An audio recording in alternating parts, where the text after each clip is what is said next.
Bien. Ya da, Eh, pero ahora no puedo expulsar por esta perdida en esta computadora de apagada, así voy a expulsar. bien. Está empezando. Vimos la anterior semana, la última vez que nos sentamos, vimos toda la parte de los Andes, ¿no? Ahora nos toca ver todo lo relacionado a la zona amazónica, ¿no? Empieza el autor. Primero, buenas noches, mil disculpas por el atraso y por no haberlo saludado, ¿no? Eh, Esta parte del texto está expuesta por Fernando Santos Granero, ¿no? Quien va a hacer una exposición de distintas, en realidad de cinco expositores. Cuatro son los que nosotros, en realidad son cuatro, ¿no? Los importantes. Lo primero que él nos dice es que la construcción de la Amazonía como categoría distinta, opuesta a la de los Andes, es el resultado de un proceso vinculado con la expansión de formaciones estatales centradas en los Andes. Es decir, hay una conceptualización sobre la Amazonía y tiene que ver esto mucho con, con quienes han hablado de la Amazonía que están más centrados, y todos vamos a ver que son por distintas razones, casi todas por intereses relacionados con lo político y lo económico, mayor relación con la zona de los Andes, ¿no? Eh, pero ya esto data desde antiguo, ¿no? Y él dice, los incas, por ejemplo, concebían la Amazonía como una tierra rica en recursos, habitada por guerreros feroces y generadora de fuerzas místicas y poderosas, pero a la vez como una tierra de oscuridad inapropiada para la vida humana y habitada tan solo por gente inculta y traicionera. Ponga atención a esto que hemos leído, porque esto lo vamos a ir viendo en cada uno de los puntos de los estudios hechos sobre la zona amazónica, ¿no? El artículo argumenta que la división entre Andes y Amazonía, en particular en el Perú, ya sabemos que el texto es del Perú, no es una realidad natural, sino una construcción social creada por la expansión de estados ¿Cómo centrados en puedo los Andes. agrandar? Esta división se basa en una retórica de alteridad que representa a la Amazonía y sus habitantes como el otro en un espacio salvaje y sus habitantes como unos bárbaros primitivos e incluso peligrosos.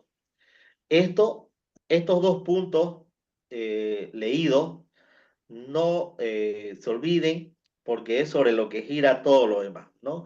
El artículo nos habla de que el otro, el que vive en la Amazonía, ¿no? Porque el que vive en los Andes es el Inca, como ya vimos, tienen imperadores, tienen grandes polis, tienen grandes ciudades, como ya vimos la anterior semana, donde sobre todo se va hablando de los distintos suelos, ¿no?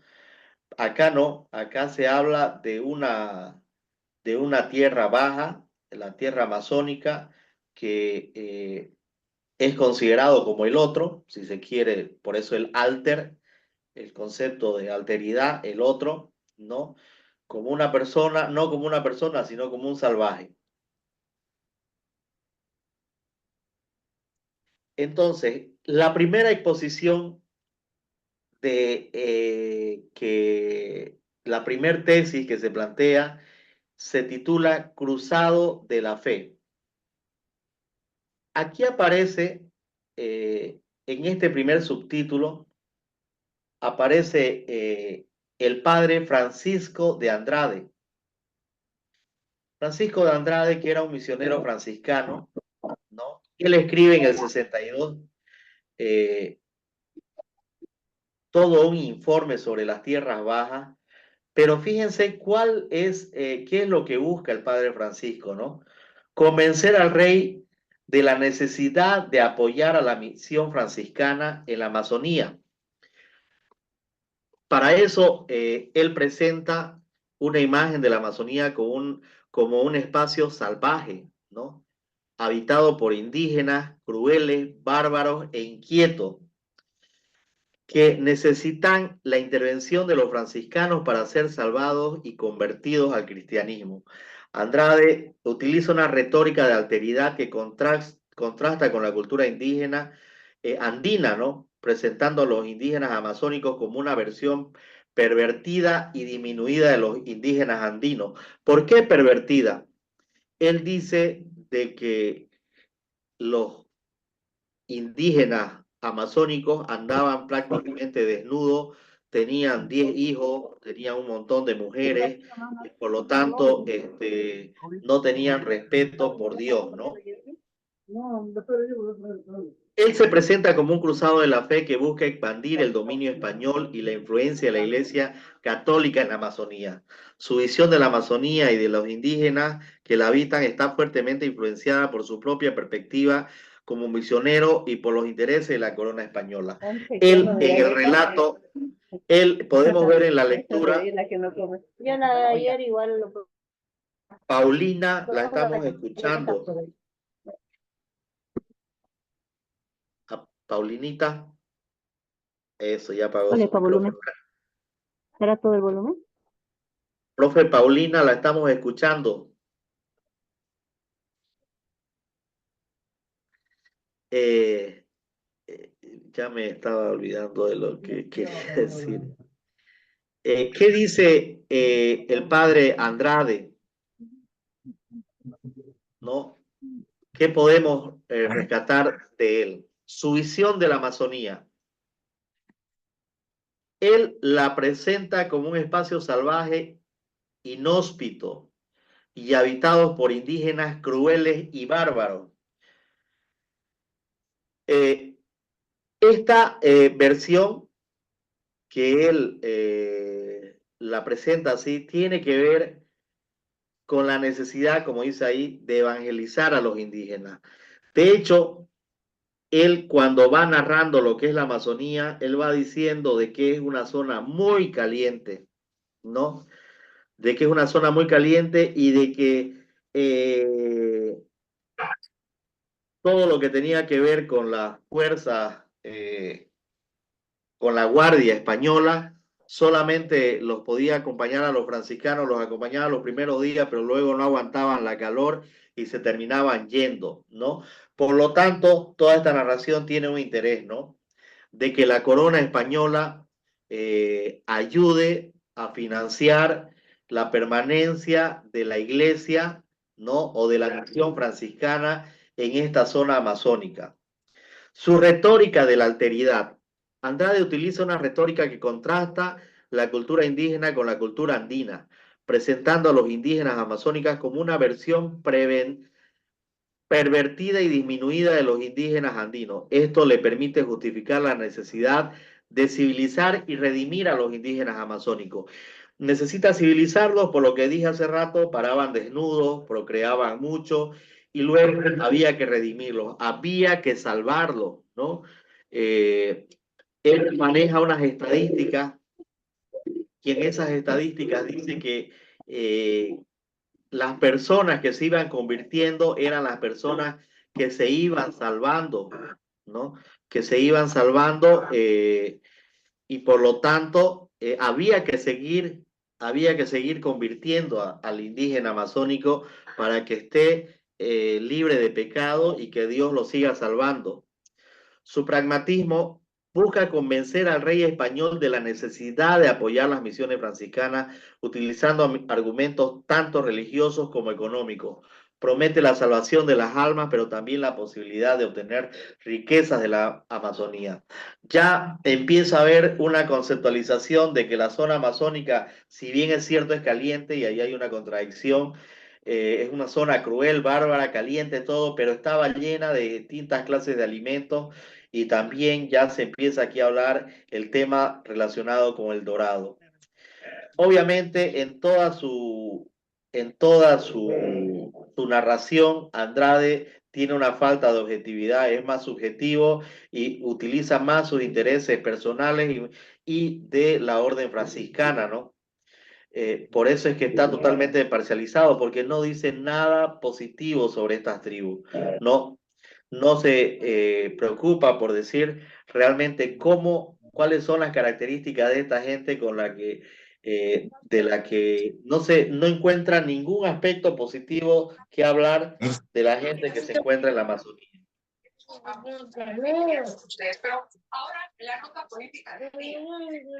Profe Vilma, lo tiene encendido su celular.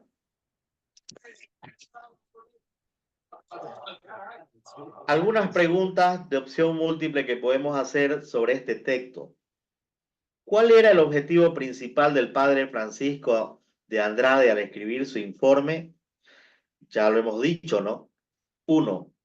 Inciso A, criticar a los jesuitas por su falta de éxito en la evangelización, convencer al rey español de la necesidad de apoyar las misiones franciscanas, describir la belleza natural del Amazonas, promover la exploración militar de la Amazonía.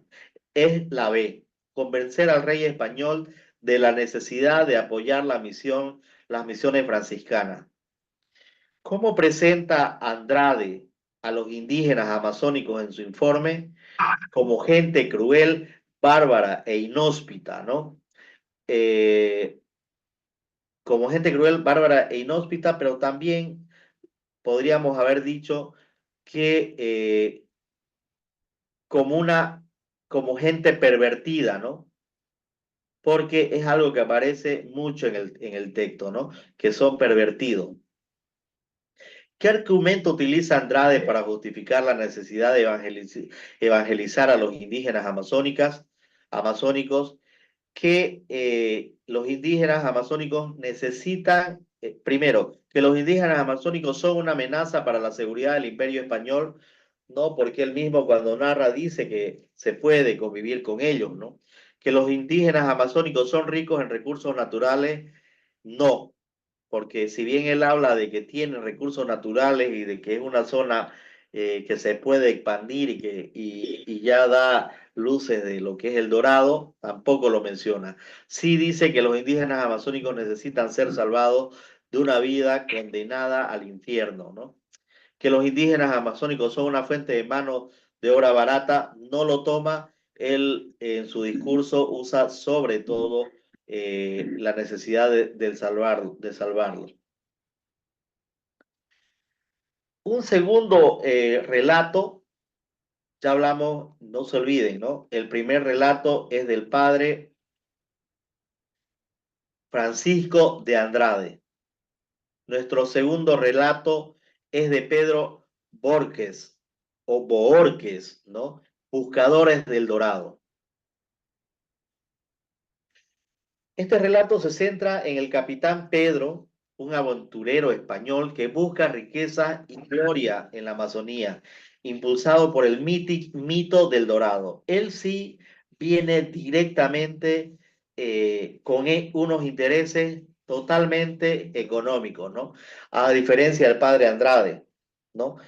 Él, Pedro, presenta una imagen más positiva de la región, describiéndola como una tierra abundante y acogedora, llena de recursos naturales y poblada por indígenas pacíficos y receptivos al cristianismo.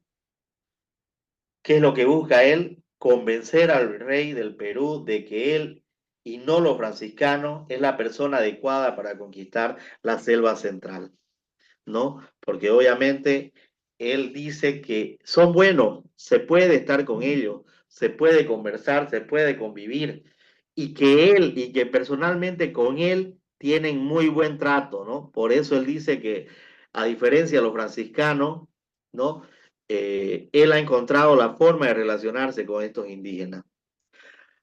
Fíjense, ambas sociologías o ambos relatos, ¿no?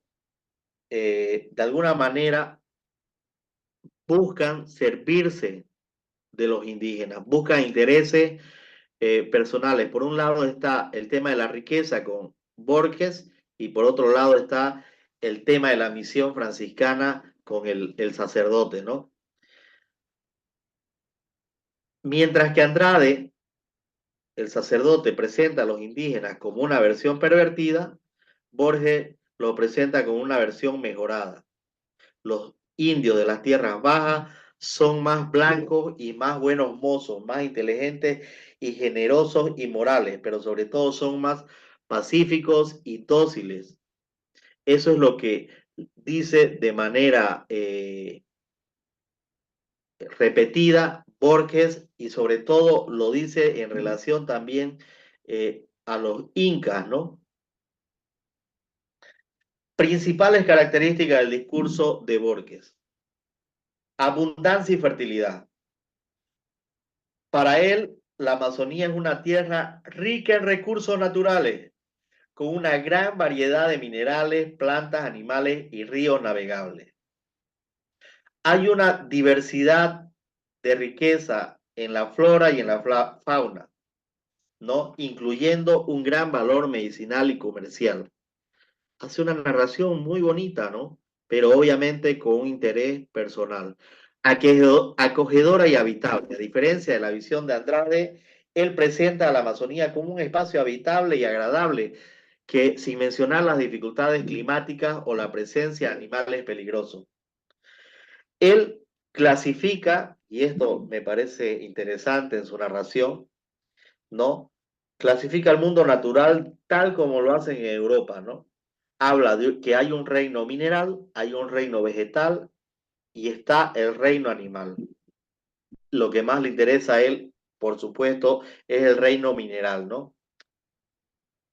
Pero su discurso o su informe en su discurso y en su informe se puede descubrir que hay una manipulación con fines políticos, ¿no?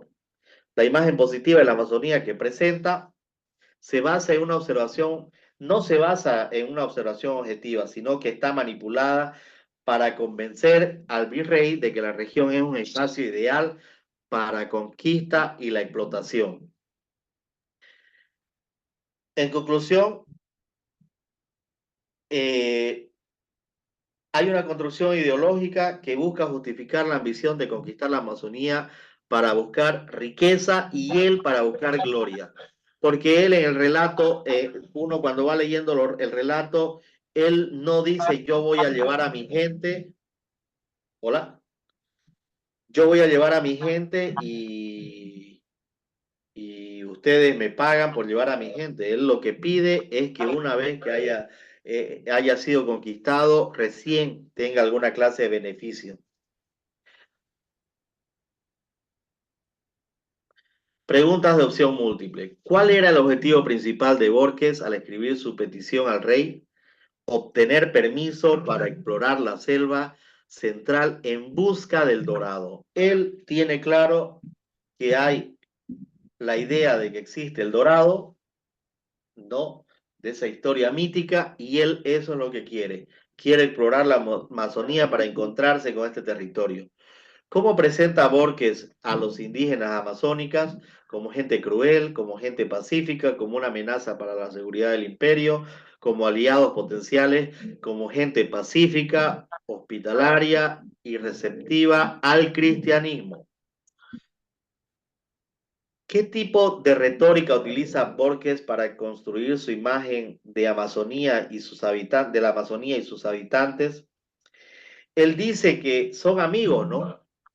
La retórica de la alteridad, que es la que usaba el padre, no. La retórica de la igualdad, que son iguales, no. La retórica de la superioridad, no. Él usa la retórica de la amistad. Dice que son indígenas con los que se puede conversar. Y sobre todo dice que él es la persona ideal porque sí, él ha logrado conversar y relacionarse con los indígenas. ¿Qué diferencia fundamental existe entre la visión de la Amazonía entre Andrade y Borges? Andrade lo ve como un espacio salvaje, inhóspito, mientras que Borges lo ve como una tierra abundante y acogedora, ¿no? Eso creo que se ve claro durante lo que he ido narrando, se lo puede apreciar perfectamente. Un tercer relato se lo conoce como el emisario del progreso. Ya este es un relato mucho más moderno y en realidad, si se pueden dar cuenta, estamos hablando, mientras en la explicación de la zona, de la zona del altiplano, ¿no? de la zona de los Andes. Relato de Capelo. Estamos en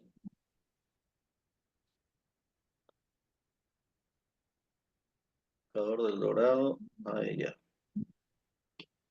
Emisario del proceso. Hemos visto que en el relato de la zona de los Andes, los relatos que hemos tocado son de escritos antiguos, muy antiguos, ¿no? En comparación con con la característica del relato de la Amazonía, ¿no?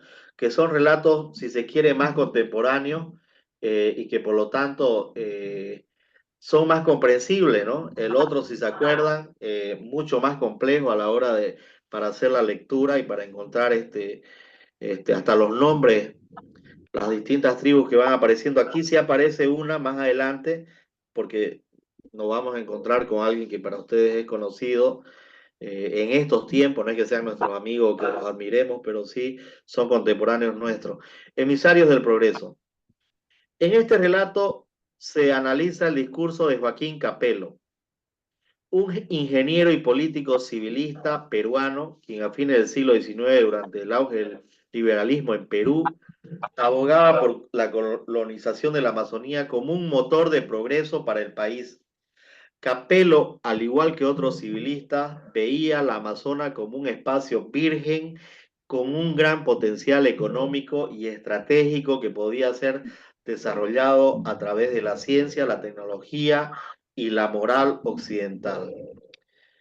Este Capello, cuando hace este documento, ya era un político reconocido, no solamente un ingeniero, cuando publica este documento, que lo había hecho siendo investigador, pero se interesa más por el tema y le gusta más el tema cuando ya es un alcalde con cierta posición política y que decide hacerlo conocer su documento, ¿no? Esto es textual, por eso dice Joaquín Capello, autor del documento que paso a analizar. Era miembro del Partido Demócrata. El texto fue publicado por primera vez en 1892 bajo el título La riqueza de los bosques, como un artículo en El Comercio. Capello era un ingeniero civil que trabajó en la Amazonía en varias ocasiones durante su distinguida carrera en el servicio público. En el 1981 el gobierno le confió la construcción del camino de Pichis, un sendero para mulas que conectaba la ciudad serrana de Tarma con la selva central. Capello debió de haber estado muy orgulloso de este artículo y de las ideas postuladas en el mismo, ya que lo volvió a publicar como apéndice de la obra titulada La Vía Central del Perú. Este era Capello quien nos dice en su libro, ¿no? Primero, punto sobresaliente de su relato, optimismo y progreso. Él se presenta como un emisor del progreso con una visión optimista sobre el potencial de la Amazonía. Cree que la ciencia y la tecnología pueden transformar la región y generar riquezas para el Perú.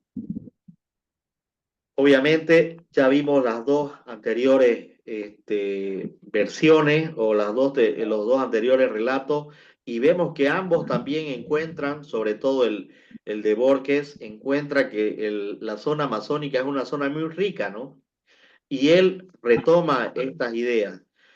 Tiene él una visión eurocentrista. Su discurso se basa en una visión que considera a los indígenas como salvajes que necesitan ser civilizados.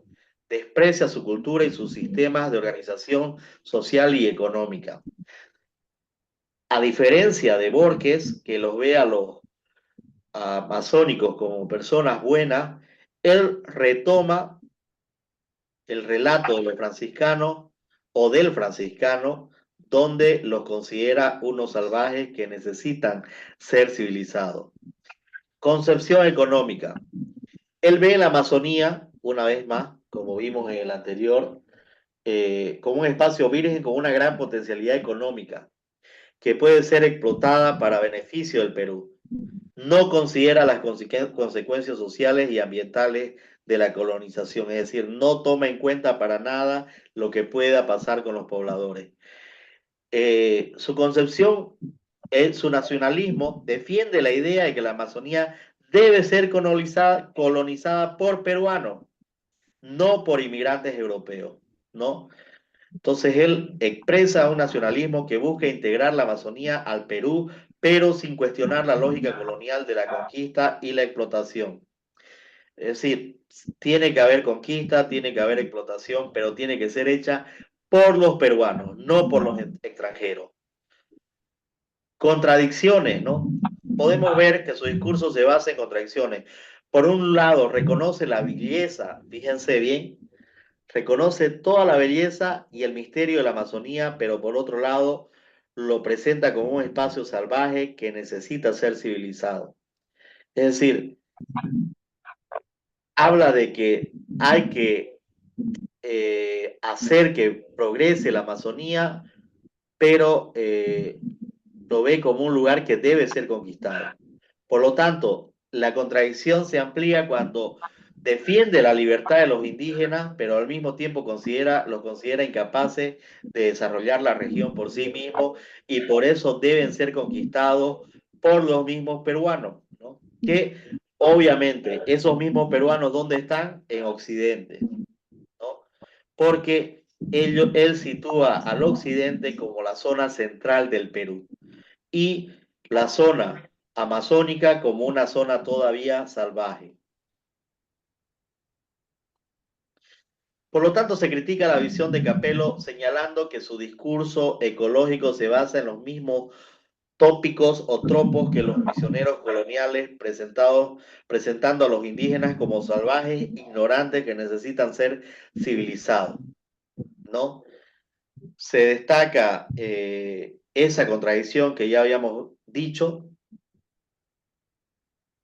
donde no toma en cuenta, los considera salvajes y no mira que ya que los indígenas tienen desarrollado un sistema de organización social y económica y por lo tanto debería hacerse una construcción social a partir de cómo es la forma de vida de estos indígenas. ¿Sí? ¿Alguien quería decir algo?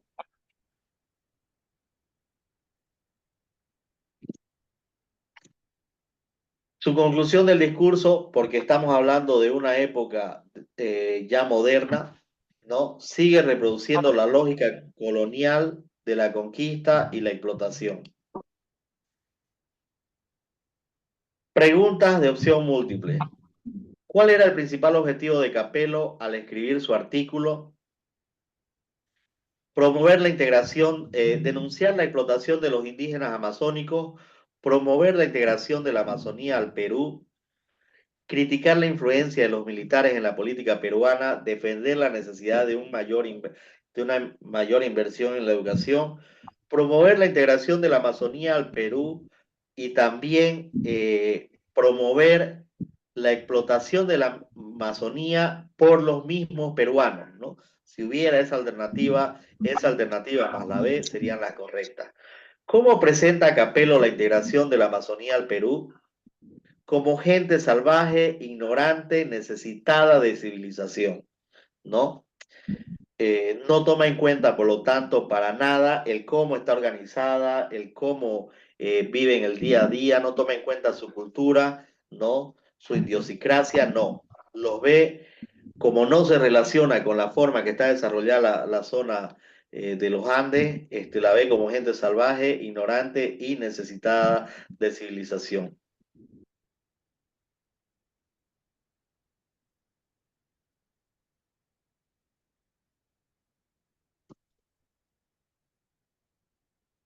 ¿Qué tipo de discurso ecológico utiliza Capello? Un discurso basado en la observación objetiva de la realidad, un discurso que idealiza la naturaleza y minimiza las dificultades de la vida en la selva, un discurso que reconoce la importancia de la cultura indígena, un discurso que critica la explotación de los recursos naturales. Él la basa en un discurso que idealiza la naturaleza y minimiza las dificultades de la vida en la selva. Él dice que la selva amazónica es hermosa, que hay mucho que explotar, ¿no? Que eso que hay que explotar que va a ayudar al desarrollo del Perú, debe hacerse por los peruanos, pero no encuentra, no ve todas las dificultades que se pueden encontrar en esa zona que es selvática, ¿no? ¿Cuál es la principal crítica que se le hace a Capello? Que su discurso reproduce la lógica colonial de la conquista y la explotación. Ya hemos visto en todo el relato que Capello habla, profe Angélica, ¿sí? Que Capello habla un discurso parecido al de los franciscanos y al que busca al virrey para seguir por el tema económico, ¿no? Como cuarto relato, tenemos el de los promotores de la revolución.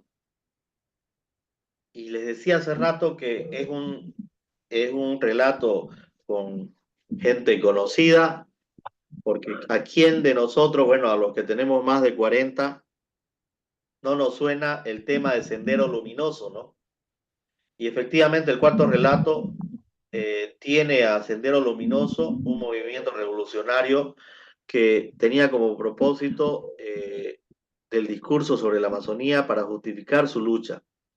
El texto explora cómo Sendero Luminoso, a pesar de tener objetivos políticos radicalmente diferentes a los autores anteriores, utiliza tropos similares para representar a la Amazonía y a sus habitantes. ¿Qué dice Sendero Luminoso? Número 1. Características en este relato. Característica 1. Apropiación del discurso. Usa narrativas similares a los anteriores autores, ¿no? Diciendo que es una zona espectacular, que hay mucha riqueza, ¿no? Pero a diferencia de los otros autores, él se agarra, le da un giro revolucionario porque él dice que esta gente que quiere ser sometida, que quiere ser conquistada, necesita ser liberada de esa opresión y de esa explotación. Y ellos se presentan como quienes van a liberar de esa opresión a los indígenas. Un segundo punto es la visión idealizada de los indígenas. El documento de Sendero Luminoso presenta a los Ashaninka, ¿no? Que es el pueblo del que habla el relato de Sendero Luminoso, como un pueblo oprimido, primitivo y necesitado de liberación. Esta visión idealizada ignoraba la complejidad de la cultura ashaninka y sus propias luchas por la autonomía y el desarrollo. Es decir, ellos idealizan que los ashaninka son oprimidos y necesitan la liberación, pero ignora que este pueblo nunca pudo ser conquistado ni por los incas ni por la corona española, ¿no? Ni los incas ni la corona española pudieron conquistarlos o dominarlos. Por eso es que los incas, cuando empezamos el relato, si se acuerdan, los incas en su transmisión oral expresan de que no pueden, que son como demonios, ¿no? Que no pueden conquistarlo.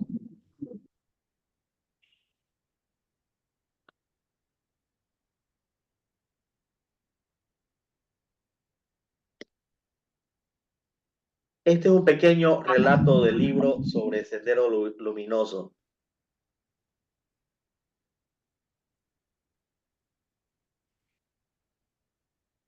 Indígenas amazónicos, el autor pasa a examinar su situación actual. Lo hace mediante la construcción de una sociología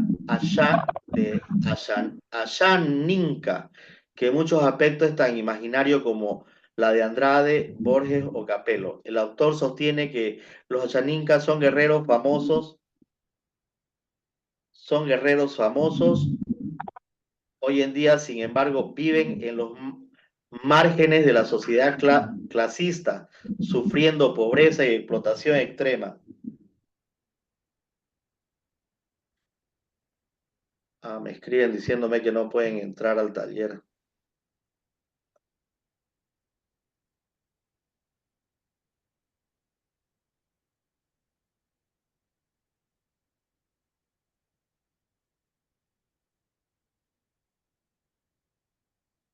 ¿Por dónde ven? El autor sostiene que los achaminkas son guerreros famosos. Hoy en día, sin embargo, viven en los márgenes de la sociedad clasista, sufriendo pobreza y explotación extrema, trabajo forzado y el despojo de sus tierras.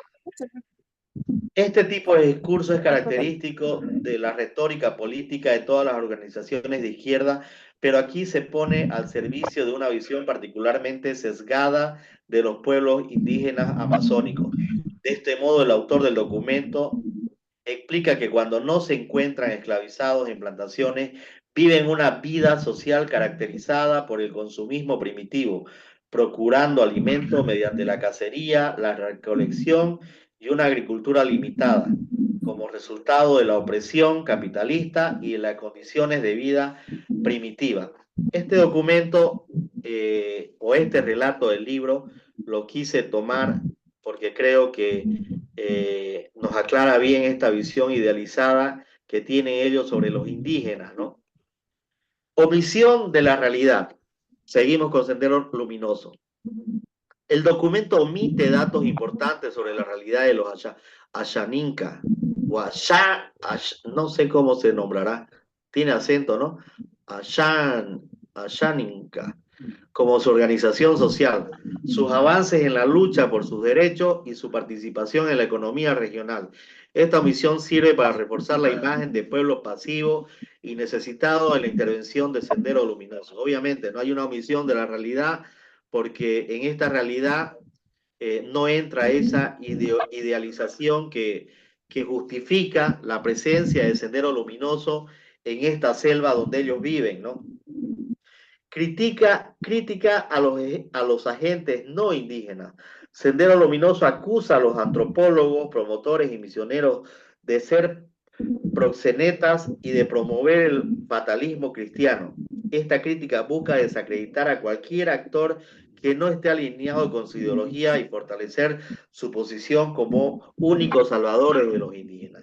Y finalmente, se puede hablar de Sendero Luminoso en relación a la ecología cultural.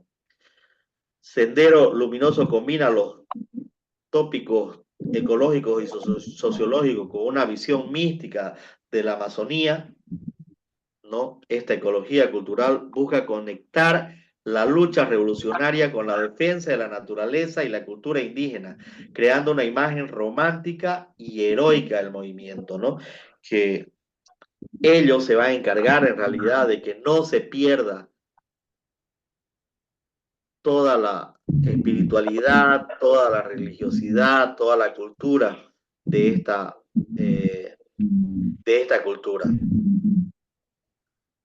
El relato, lo marco esto con otro color, de Sendero Luminoso sobre la Amazonía es un ejemplo de cómo un movimiento revolucionario puede utilizar el discurso sobre la opresión indígena para justificar sus acciones. Es decir, encontró Sendero Luminoso en esta cultura la justificación de toda una ideología, ¿no? Es importante analizar en este relato cómo un enfoque crítico teniendo en cuenta la complejidad de la realidad y la necesidad de evitar la idealización de estos indígenas, ¿no? Pareciera que ellos son los salvadores de esta población, cuando en realidad vamos a ver en un relato cómo esto, al final, el documento nos dice cómo esta población que al principio se siente parte del Sendero Luminoso y forma parte de la guerrilla del Sendero Luminoso, de a poco empieza a alejarse de ellos porque ven que ellos están obligándolos a hacer cosas que no tienen nada que ver con su cultura no, ni con su filosofía de vida, ni con su antropología o sociología de vida, ¿no? Entonces, a partir de ahí también son sometidos por la guerrilla, ¿no? Y empieza otra confrontación. A pesar de tener, este es un texto, es un texto que está dentro del documento, a pesar de tener objetivos políticos muy diferentes, la sociología de los Ashan Inca, imaginada por Sendero Luminoso, y el rol que éste se asigna a sí mismo en relación con ello, refleja el imaginario encontrado en documentos previos. ¿En qué documentos previos? Volvemos a Andrade, ¿no? Andrade dice, y Sendero Luminoso también, los indígenas amazónicos aparecen como bárbaros infieles esperando ser redimidos por los franciscanos por medio de la adopción de la fe católica. Lo mismo pasa con Sendero Luminoso, ¿no? Son bárbaros y ellos, Sendero Luminoso, van a ser quienes los van a redimir. Borges, por otro lado, son presentados como indios amigables a la espera de un líder carismático y ese líder carismático es Sendero Luminoso, ¿no? Por lo tanto, eh, ambas posturas, la primera y la segunda, se relacionan mucho con lo que presenta Sendero Luminoso en el relato de Sendero Luminoso. Porque finalmente, cómo los trata Sendero Luminoso a estos indígenas, como lo hizo Capelo, ¿no? Como salvajes, ¿no? Ignorantes y poco hábiles, esperando ser iluminados por la ciencia, la moral y la tecnología occidental. Fíjense que estamos hablando de 4 relatos donde la zona amazónica es totalmente vulnerada como gente civilizada, ¿no? Preguntas de opción múltiple. ¿Cuál era el principal objetivo del Sendero Luminoso en la Amazonía? Convertir a los indígenas al maoísmo, no. Liberar a los indígenas de la explotación. ¿Cómo presenta Sendero Luminoso a los indígenas amazónicos en su documento como víctimas de la explotación colonial? ¿Qué tipo de discurso ecológico utiliza Sendero Luminoso? Un discurso que critica la explotación de los recursos naturales. ¿Cuál es la principal crítica que se le hace a Sendero Luminoso en este subtítulo? Que su discurso reproduce la lógica colonial de la conquista y la explotación. En realidad, reproduce lo que hasta aquí habíamos narrado de los tres anteriores, anteriores informes hechos por políticos, por un conquistador y por religiosos.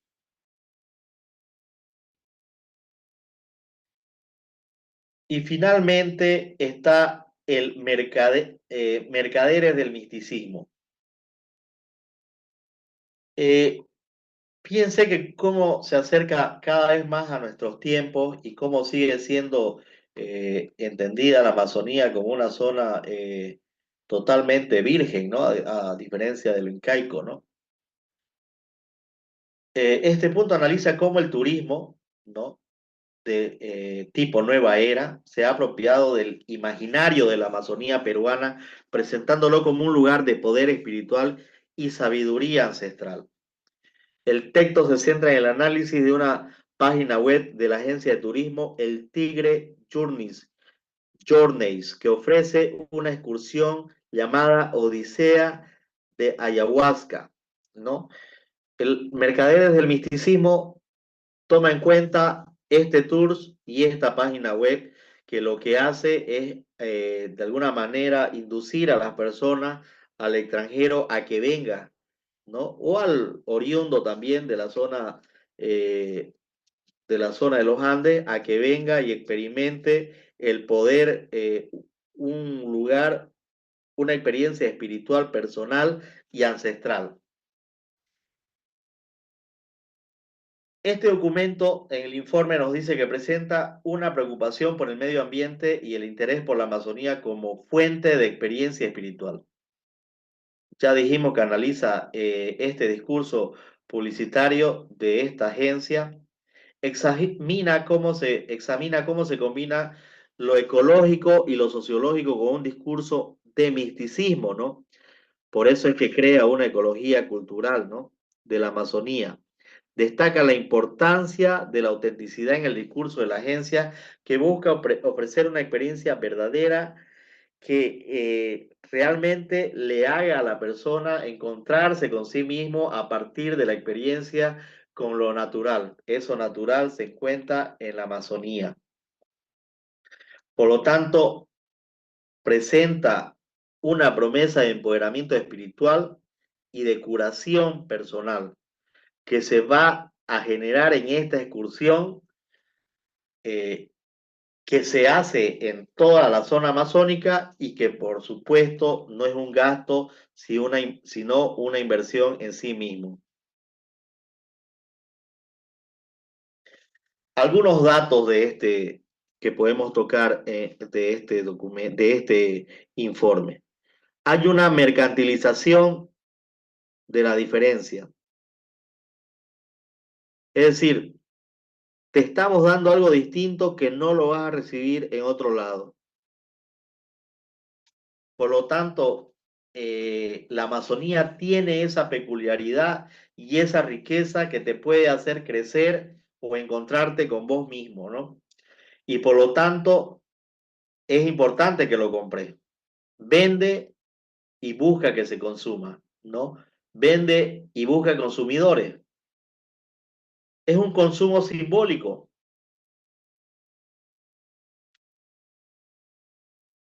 porque ellos, el visitante, el extranjero, el turista, al consumir todo lo que es, todo lo que le ofrece la agencia relacionado a la Amazonía y sus habitantes, busca transformarse, busca que esa experiencia le permita transformar su vida. Por lo tanto, nos habla de un capitalismo espiritual, ¿no?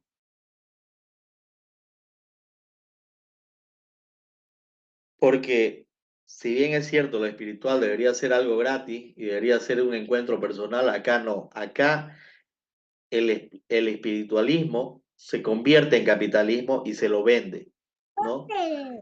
Ir a la zona amazónica a través de esta agencia y con este paquete es una inversión que va a generar una ganancia, un mercantilismo puro, ¿no?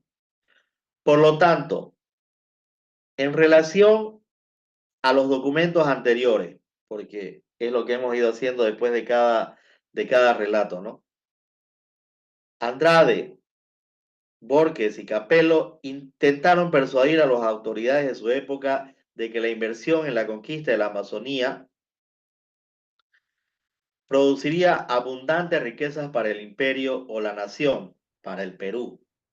Sendero Luminoso intenta persuadir a sus partidarios de que la inversión en la guerra popular conducirá a la liberación de las poblaciones indígenas explotadas de la Amazonía y de este modo a un mundo mejor y más justo, ¿no? Es su bandera.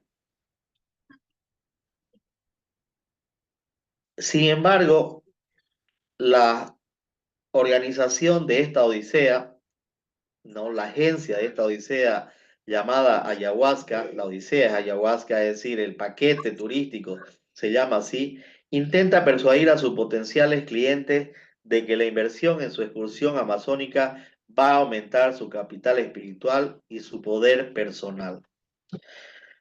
Vamos viendo que cada uno de los relatos, si bien es cierto, los primeros cuatro se parecen, ¿no? O los primeros tres sobre todo, vamos viendo que en cada uno de estos relatos lo que menos hacen es hablar de la gente, ¿no? De la riqueza de la gente como tal.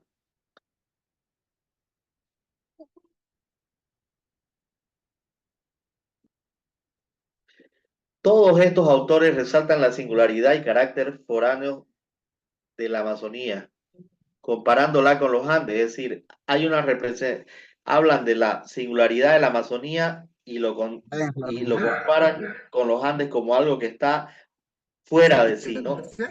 En realidad, la Amazonía son los foráneos del Perú, ¿no? porque son salvajes, ¿no? Son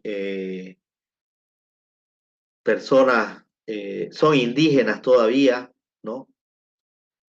Entonces, es interesante encontrarnos con estos relatos que de alguna manera nos muestran una visión de que el desarrollo está en la zona andina, ¿no? Y la postergación de la cultura está en la zona amazónica, ¿no? Por eso son vistos todavía la zona amazónica como una zona totalmente indígena y, ¿Sabes? Es una de las ¿sabes? y No la... puede abrir cualquiera la puerta de la escuela. ¿Puede apagar su micrófono, por favor? No, no, sino de la portería, las Profe, porteras. profe Teófilo, lo estamos escuchando. Sí, pues sí, tú tienes. Y después tienes que acompañar como policía. Profe Teófilo, lo estamos escuchando.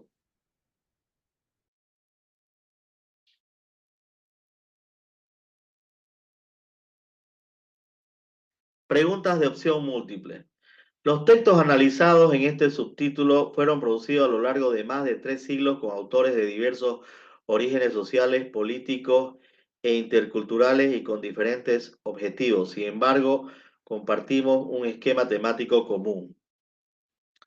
En realidad aquí no hay las preguntas, no llegué ya, ¿no? Sí hay, hay un último, aquí están mis preguntitas. Estas son. Ya. ¿Cuál es el esquema temático común que comparten los textos analizados al relatar la singularidad y carácter foráneo de la Amazonía, justificar la necesidad de cruzar esa frontera y establecer quiénes pueden hacerlo? Ese es el inciso A. Resaltar la singularidad y carácter foráneo de la Amazonía, justificar la necesidad de cruzar esa frontera y establecer quiénes pueden hacerlo.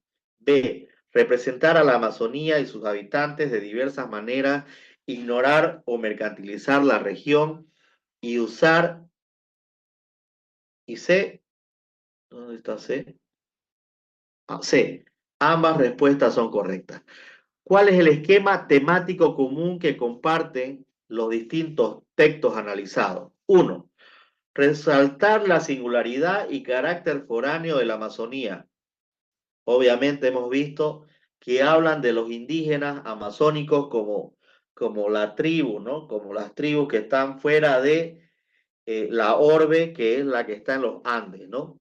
Justificar la necesidad de cruzar esa frontera y establecer quiénes pueden hacerlo. Es decir, para los primeros son los curas, para los segundos son los conquistadores, para los terceros son los políticos con el tema económico, para los cuartos son estos que están relacionados con Sendero Luminoso y luego vienen estos que están relacionados con lo que es el turismo, ¿no?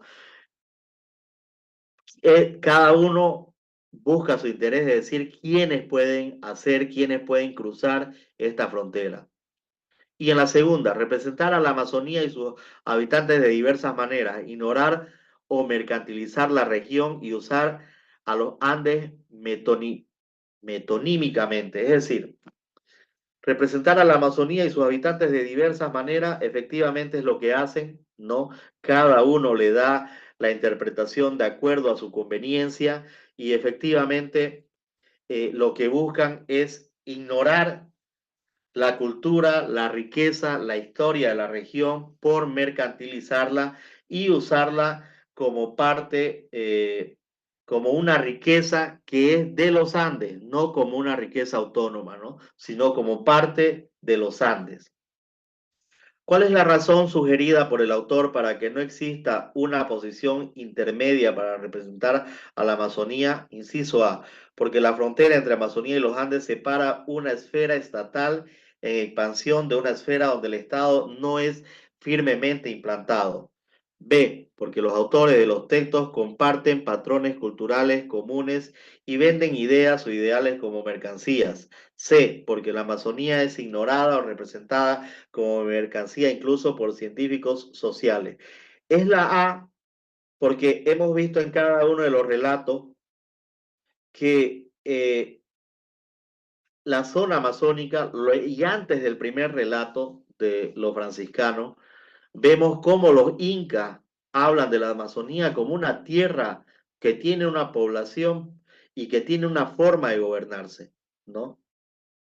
Y si nosotros vemos esto y nos acercamos a la zona eh, del oriente boliviano y lo más cercano que tenemos, que es Amaipata, que se dice que hasta ahí llegó el imperio incaica y que también no podía avanzar tampoco la colonia, la colonización para este lado, y que al final lo hacen, pero les cuesta bastante hacerlo para llegar hasta, hasta la zona de los llanos, ¿no? La zona amazónica. Podemos ver eso, ¿no? De que había toda una estructura sociopolítica, ¿no? En la zona amazónica, y es lo mismo que nos dice el texto, ¿no? ¿No? El Estado como tal no podía entrar porque era una zona difícil, era una zona este, ya con unas leyes, unas normas, con una cultura bien arraigada, este, con una práctica, con una vida, ¿no? Un estilo de vida propio, ¿no? Propio de una zona amazónica, de una zona difícil de habitar también, ¿no? Por el tema de la selva, ¿no? Entonces, por eso en esta pregunta la respuesta es la C. Y yo, en realidad, es hasta donde puedo, puedo explicarle de la lectura hecha al libro. A mí me gustó más, no sé si quienes estuvieron la anterior vez cuando nos reunimos, esta zona de la Amazonía es mucho más clara que la zona de los Andes. No, yo creo que tiene que ver porque también hay textos que son más contemporáneos, ¿no? Más relacionados y más fáciles de asociarlos a nuestra realidad que con los que habíamos visto a través de los distintos pisos ecológicos en en la zona de los Andes, ¿no? Lo que sí nos muestra, y no entiendo yo mucho cuál es la relación con nuestra área de valores, lo que sí nos muestra es que hay una gran diferenciación entre la zona andina y la zona amazónica, y luego no le veo la asociación de esto al tema religioso, solamente en la primera parte lo puedo ver, pero luego no encuentro más, no encuentro más de la razón del texto como tal. Tal vez si haciendo, ahora vi que había una, unos instructivos de cómo trabajar esto en cada una de las áreas, ¿no? Tal vez haciendo ese análisis podamos encontrar algo, pero es el texto que nos ha tocado, ¿no? Los otros dos han sido más claros.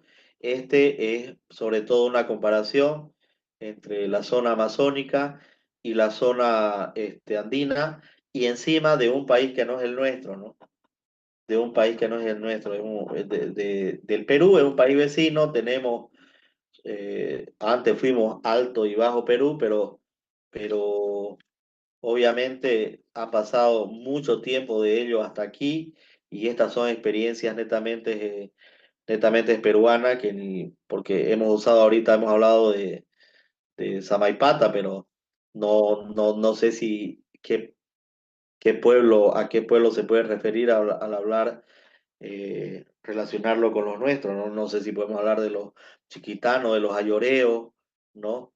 De los guaraní, ¿no? De las distintas culturas que hay en esta zona que se puede relacionar, pero es lo que nos propone el libro como tal. Entonces, profesores, esto era lo que quería compartir con ustedes y se los voy a mandar esto por WhatsApp para que lo puedan tener. ¿Ya?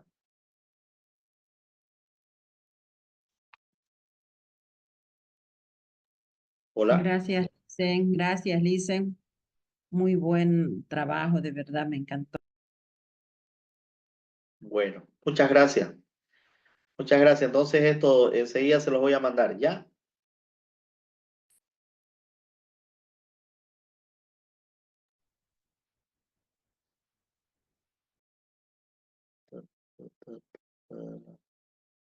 Bueno, habíamos sido hartos. Muy bien. Fue un gusto, profes, haber compartido con ustedes. Hemos hecho, Licenciado Víctor, disculpe. sí, Buenas noches. ¿No lo va a enviar al WhatsApp? sí, se los voy a enviar al WhatsApp, sí. Ya, y lo que tiene en PowerPoint me parece las respuestas, ¿no? En realidad el PowerPoint tiene eso, tiene la exposición, Ajá. tiene textos así que son importantes, que los puedan, para que entiendan mejor cada subtítulo, y luego tiene preguntas y respuestas. ¿Por qué no está en la plataforma eso, no? ¿Todavía o sí? No, porque esto lo hicimos hoy, esto es, Ya, como es de hoy día, ya lo mando hoy día. ya. Muchas gracias. Muy bien. Muy bien, profe. Muchísimas gracias y nos estamos viendo. No sé si me vuelvo a ver con ustedes mañana, pero, pero nos estamos viendo con lo que les toque mañana, ¿no? Porque vamos a empezar de nuevo el círculo, ¿no? Hasta luego. Hasta luego. Hasta Gracias, Licen. mañana. Hasta luego. Buenas noches.